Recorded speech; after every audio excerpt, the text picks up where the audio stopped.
तुरगाडी परिसरामध्ये नमाज अदा करण्यास मनाई करावी, भाजपसह हिंदुत्ववादी संघटनांनी मागणी केली। हिंदूंना किल्ले दुर्गाडी मंदिरामध्ये प्रवेश द्या, अन्यथा बकरी ईदच्या दिवशी हनुमान चालीसा पठण करण्याचा इशारा देखील हिंदुत्ववादी संघटनांच्या माध्यमातून देण्यात आला। माननीय उपायुक्त साहेबांना निवेदन दिलं की दुर्गाडीच्या इथे जे रस्त्यावरती नमाज पठण करतात आणि आजूबाजूच्या सर्व हिंदू लोकांना त्याचा त्रास होतो, तर तुम्ही कृपा करून त्यांना त्यासाठी बंदी आणावी। आणि तिथे जे आमच्या हिंदूंच्या देवीचं मंदिर आहे, मागील 6 महिन्यापूर्वीच हिंदूंच्या बाजूने तो निकाल लागला होता, तरी आम्हाला तिथे आरतीला जाण्यासाठी त्या दिवशी बंदी असते। तर आम्ही त्या दिवशी बाहेर हनुमान चालीसा आणि दुर्गा स्तोत्राचं पठण करण्याचं आम्ही साहेबांना निवेदन दिलेलं आहे। बातमी एका मोठ्या कारवाईच्या संदर्भातली आहे। नवी मुंबईमध्ये ड्रग्ज विरोधी मोठी कारवाई करण्यात आली। 3 नायजेरियन नागरिकांना अटक करण्यात आली। आरोपींकडून कोट्यवधींचं कोकेन जप्त करण्यात आलेलं आहे। महत्त्वाची बातमी नवी मुंबईतील एका मोठ्या कारवाईच्या संदर्भातली आपण पाहतोय।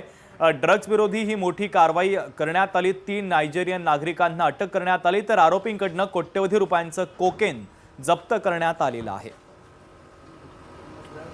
वाशी येथील जुहगाव परिसरामध्ये काही नायजेरियन नागरिक वास्तव्यास आहेत, जे अंमली पदार्थाची विक्री करतात व त्यांच्याकडे काही साठा आहे अशी गोपनीय माहिती प्राप्त झाल्यानंतर छापा टाकला। त्यामध्ये एक नायजेरियन नागरिक ऑलिव्हर उगू, ज्याच्या ताब्यातून 252 ग्रॅम कोकेनचा साठा जप्त करण्यात आला। कोपरी येथे राहणाऱ्या आणि 2 नायजेरियन नागरिकांना ताब्यात घेण्यात आलेलं आहे। या तिघांनाही अटक करून त्यांची पोलीस कोठडी रिमांड न्यायालयाकडून मंजूर करून अधिक तपास सुरू आहे।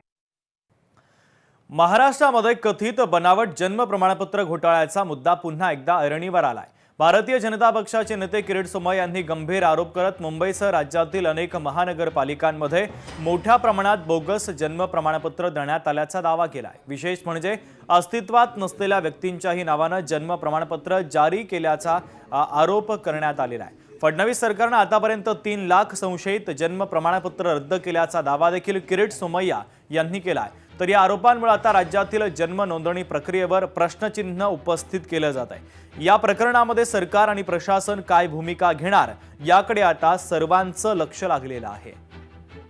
मोठ्या प्रमाणात बांगलादेशी अशा पद्धतीने खोटं बोलून जन्म प्रमाणपत्र प्राप्त करत आहेत। गेल्या वर्षात देवेंद्र फडणवीस सरकारने 3 लाख जन्म प्रमाणपत्र रद्द केले आहे। आम्हाला भीती आहे की या जन्म प्रमाणपत्राचा उपयोग जो महाराष्ट्रात आता SIR सुरू होत आहे, त्या SIR मध्ये बांगलादेशी मतदार होण्यासाठी त्याचा उपयोग करणार।